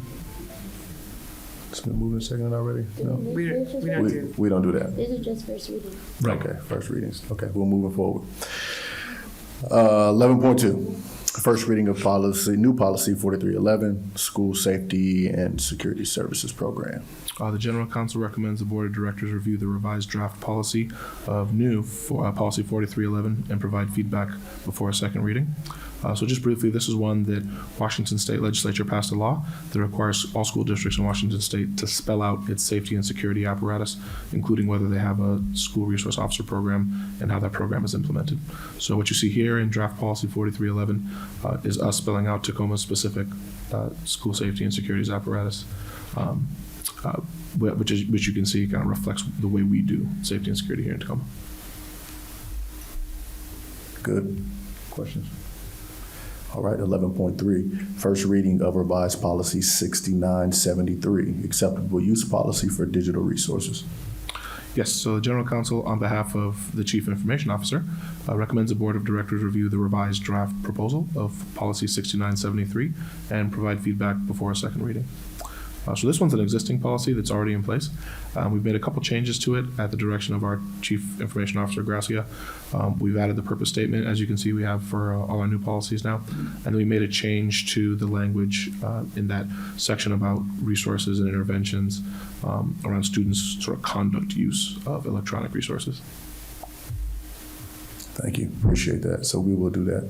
We will dive in. And if anybody wants to prepare any questions that you think of when reading it, please do, I guess, send that to Malik. You can send it to either info@tacomaschools.org, or you can click the link on the board page that says email the board, and that goes to board@Tacoma Schools. So it would come to Tracy, and then they can get it to me. Perfect. Good. Malik, can you also just give a timeline of the Equity Review Policy Committee, just like the role that they also play in terms of the additional piece where the public can, through the website, submit their feedback as well, please? Yes, so we made that change last year to make it easy.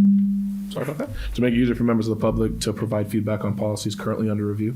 So if you go to the public-facing Tacoma Public Schools website, tacomaschools.org, if you click the button that says School Board and you click the button that says Policy Manual, you'll see on the right-hand side it says Policies Under Review, and then you'll see the description of these three. You'll be able to see the proposed red lines, and then there's a button that lets you give feedback directly about those policies. So if a member of the public were to click that button, they could type in a narrative space their thoughts about it.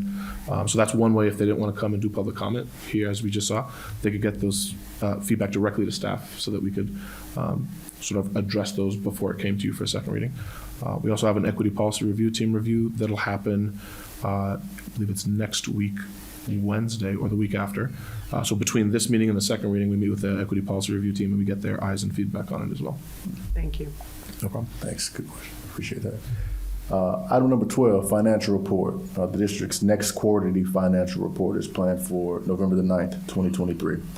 Monthly financial statements can be found on the district website at tacomaschools.org/departments/business and finance. Moving forward, item number 13, curriculum and instruction.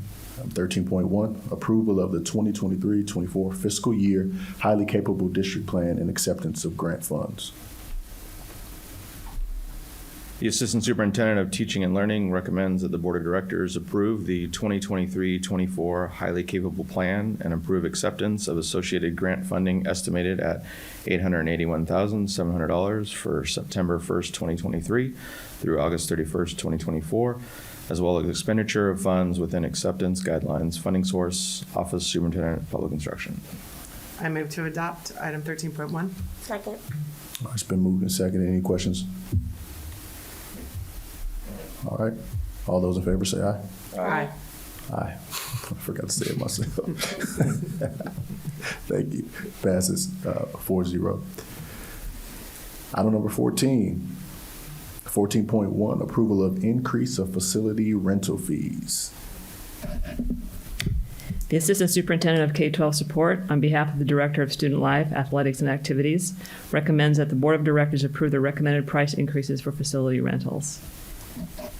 Have a motion? Make a motion to approve. Motion to adopt, you mean? Adopt. Sure. Second. It's been moved and seconded. Any questions, comments? Tony, can you just give the public a little bit of background on how this came to be? I would love to introduce to you Director James Neal, who has come especially to address this issue with you. Thank you, Tony. Yeah, tighten that tie up, James. Tighten that tie James up. wore a tie. Look at that. You know, I have to say, I was listening to Morris talk about our facilities. I'm just really grateful to work in a school district. I was thinking about what I was going to say if I had an opportunity to speak, you know, and we did a deep dive into our neighboring school districts, right? And so we have comparator school districts, 10 neighboring school districts that all fall within 10 miles of us. And I kind of counted up like the number of turf fields that those 10 school districts have. They have 26 turf fields that include full football fields, baseball, and fast pitch fields. Tacoma Public Schools has 23 turf fields, with 2 more that will be done by the spring, which will put us at 25, and then we have 2 that are in the planning phase for Stadium High School that will bring us to 27 for Tacoma Public Schools. And the bond, you know, listed possible updates to many of our facilities that are starting to age, and also some equity with Mount Tahoma High School and Silas High School getting additional turf fields so that everybody has turf, fast pitch, and baseball fields in Tacoma. So that's really exciting. Part of that deep dive was to look at what we are charging. It's been 8 years since there was an increase. We were at and below all of these comparator school districts, and we offer a really great product for our community members, and we really wanted to offer something that struck a balance between, you know, the ability to continue to keep up with the costs related to maintenance, both just wear and tear.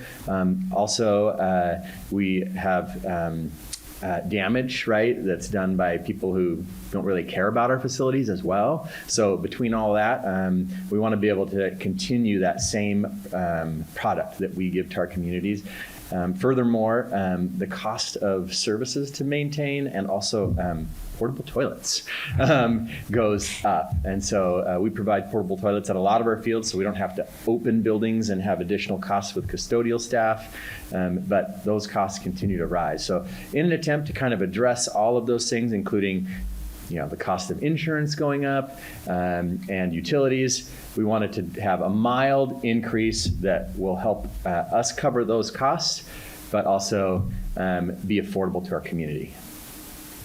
Thank you. Of course. Appreciate it, James. All right, that one's been moved, it's been seconded. So all those in favor, say aye. Aye. Aye. Any opposed? All right, it passes 4-0. Item 14.2, approval of the contractual agreement between Elements of Education and Tacoma Public Schools for SOTA, SAMI, and IDEA for lease of classroom and office space. The Assistant Superintendent of K-12 Support, on behalf of the Executive Director of Secondary Education, recommends that the Board of Directors approve the contract amendment between Elements of Education and Tacoma Public Schools for the use of classroom space for SOTA, SAMI, and IDEA from September 1, 2023 through August 31st, 2024. I move to adopt item 14.2. Second. It's been moved, seconded, and thirded. Any questions about this one? None? All right. All those in favor say aye. Aye. Any opposed? Any abstentions? Passes 4-0. Thank you, Tony. All right, 15, other business, there is none. Now the best time of the evening is number 16, which is board comments and reports. Whoever wants to start can jump right in. I'll go. There you go. My favorite thing to do. So this time I don't have a report. I have a comment because I kind of just want to talk about disparities and how they actually feel and how they're lived. And really want to talk about like my truth. My truth, before I was a school board director, and even while being a school board director, I was a preschool teacher. My rate of pay was $19.81, and I regularly faced eviction and a lot of other traumas while I was sitting here and serving on this board. And I listened to a lot of people come to the board and they point their finger and they wag and they look at us like we are these people in power of power with money and with opportunities. And I'm not one of those people. And so I really wanted to think about like, what is my role in this and how can I be an effective partner? One, how can I be a partner is always showing up. And as an ELO provider at Edna Travis before, when it was McCarver, I did after-school programming in that library every week. And I showed up all the time. And I would say that in that building, staff who were not certificated teachers were often forgotten.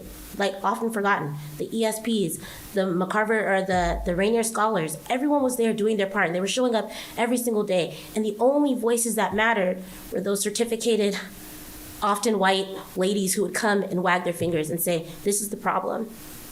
Edna Travis is my backyard. That's my neighborhood. That's where I grew up. That's where I walk the streets. Hilltop is a deep part of me and who I am. And I just want to talk about racial mirrors. Who is present in the boardroom right now? No one, but the cabinet, the superintendent, the board directors, who will show up every single day for every single student in every way that we can. And who are the people who come here and tell us what we're doing wrong, but who are the people whose voices are the loudest, are often the people who are not the most marginalized, the people who are not being the most impacted, the people who will not go home to cold beds, to their light shut off, to an eviction notice on their door. There are people who can't make it to our board meetings and their voices can't be heard. And that's why the people voted for people like us to sit on this board and make decisions and care for those kids and care for those staff members who are just like me. Low income, broke, lights cut off, eviction notice on my door, still serving kids, still serving this community, and sitting on this dais. And that's why, as the board director who's responsible for Edna Travis, I've been assigned to that school. I'm gonna show up at that school. I'm gonna go back to that library where I served just 3 years ago as an ELO provider, sit back in there again and listen to those teachers and listen to those concerns. And also talk to the parents, because the parents feel comfortable talking to me, because I don't look like a board director. I don't act like a board director, because I'm just a person. Everyone is doing their part. And as Edna Travis's board rep, superintendent, just letting you know, I'll be there on campus, just like I was last year, at the schools I was assigned to, just like I'm gonna be now. And I really am disheartened that the folks who came to say, you're not gonna listen to me, you're not gonna change anything, you're not gonna do anything, also left when I actually had an opportunity to talk to them and respond to them and meet them in the parking lot and say, hey, what's really going on? Also, let me get on your schedule. Let me take a day off of my job where I also don't get paid as much as you do. But I'm gonna come to your school anyway and sit and listen and talk to you. And so I just wanna tell everybody who's listening, people on this dais, we're elected by the people because we represent the people and we represent those kids. Those kids are us. Our stories are the lived, marginalized experiences that they were talking about today. What is ACE? What is trauma? We are the faces of that grown up. We care. Every student, every day. That's my comment. Received. Heard.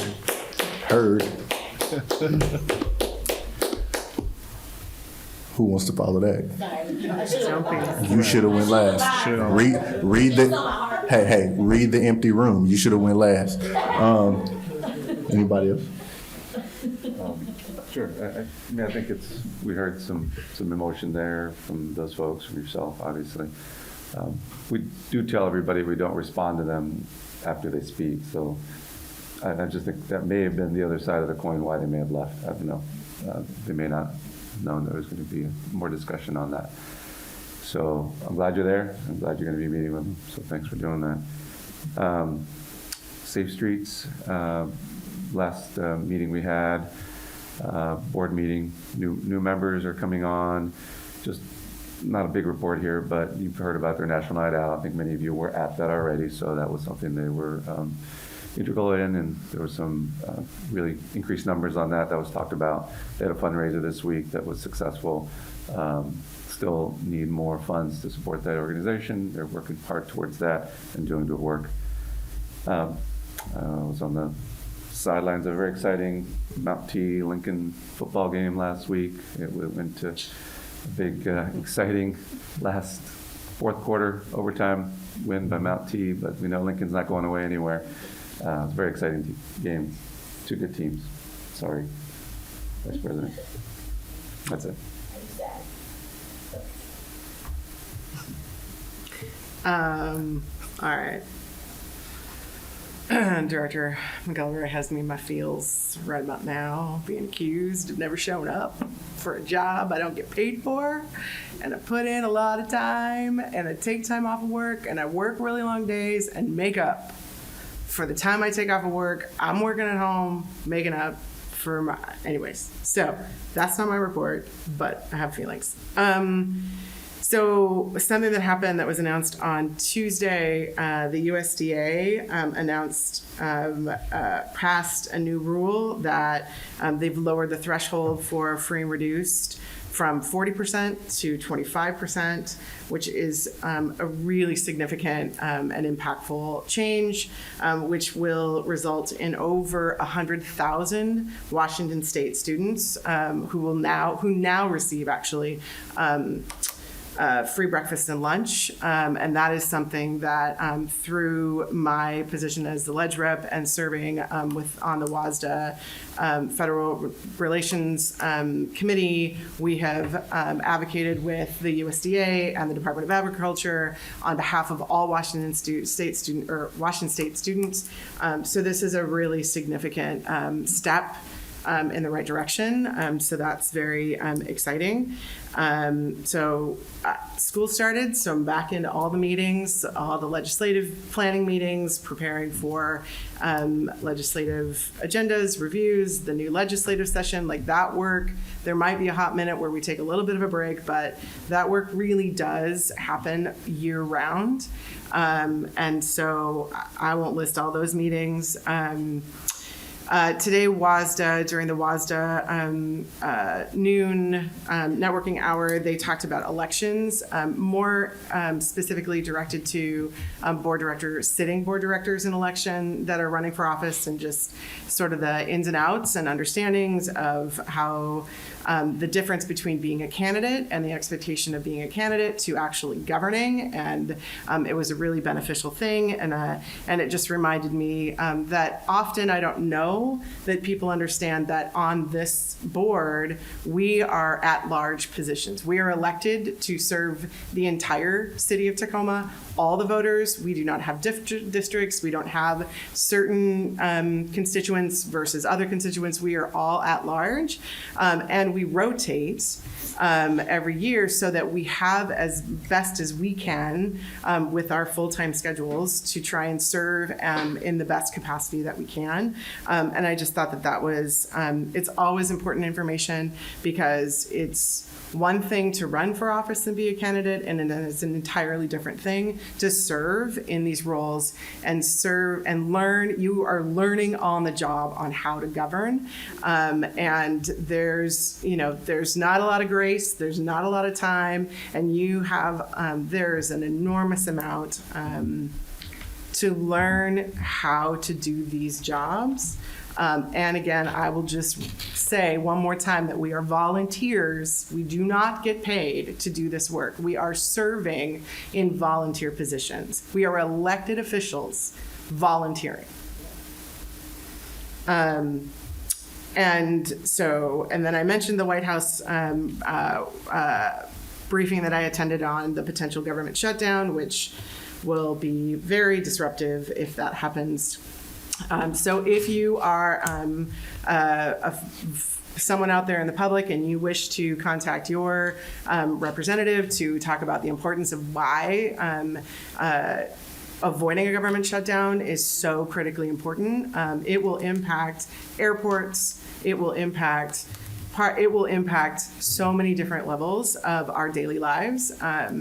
So that's something, if you have the capacity to reach out and let your representative know why, avoiding one is really important. And then I did attend the Green Trike luncheon yesterday with Superintendent Garcia and Deputy Superintendent. There was some staff here that were also there, and it was a lovely luncheon and a really great way to show up for one of our another one of our very important partners. And that's it. Thank you. And then, so since the boardroom is empty, I'm going to ride this train as well. And I'm going to go ahead and say, just because you don't see me doesn't mean that I wasn't there. And I will also lead in, and wait, hold on. This is typically how I look when I'm in your spaces. This is typically how I look when I'm in those spaces. And I will tell you that the grind includes Friday. So last Friday, I was at work with one laptop, and I was on the WASDA General Assembly from 8:30 in the morning until 2 o'clock in the afternoon, working on behalf of our district and our students. And then at 2 o'clock, I got into my red vehicle and I drove to Edna Travis, and I was at Edna Travis from 2:30 until about 4:30, having a meeting, well, obviously participating in the ceremony, but I was having a meeting right after that to prepare to get on the flight to go to Indiana to also work on behalf of the district in this next week. So I think it's important that folks realize that, yes, right, like we in this work, right? And we gonna step up and we gonna show up, whether you believe it or not, we gonna do it. And if you don't see us, we're gonna do it. We work on behalf of students every single day.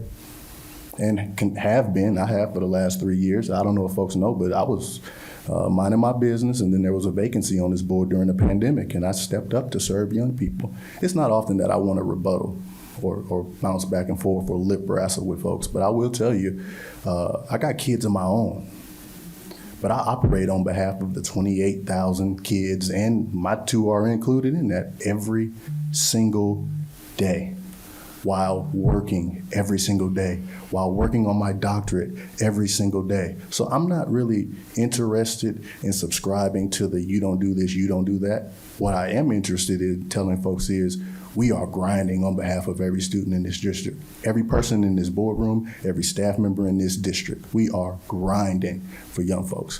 I don't think okay, I'm not going to continue to go. What I will say, so Wazza General Assembly was great.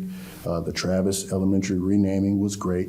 And then also that night, I went to the Lincoln and Mount Tahoma football game. And what I will say, though the Abes did take the L for the first time in 11 years to Mount Tahoma, we saw some really competitive football. Two really good teams going against each other. Somebody got to win, somebody got to lose. But it's also important to note here that the athletic director over there at Mount Tahoma is doing some beautiful work to change the culture at that school. They had an NCAA quality intro video on that screen that I have never seen in our district before, trying to figure out how that happened. But it's beautiful, right? And the energy is great, and both stands were packed. So what I will say is, though one team had to lose, we saw some great football, and that's what we go out there on Friday nights to see. The cheer. What I will tell you is that out there in the cold, cheerleaders go to work. So again, I did not mean to lead them off, but they were out there grinding as well. So shout out to all of our staff that make sure that those games can happen, our safety and security team that make sure it's safe, the clubs that staff the concession stands and do things outside of the general day. I want to just take my hat off to them. Well, not really, because I already put it on. But yeah, that's all I have for you. So the next thing, if there are no other comments this evening, the announcement of the next regular board meetings. We have October the 12th, 2023, October the 19th. We have a study session, and then we have another meeting on October the 26th, a regular business meeting. All right, now we're at the end of the agenda. Any other comments? None? Okay. But with that, item number 18 is for me to do this. This meeting is adjourned.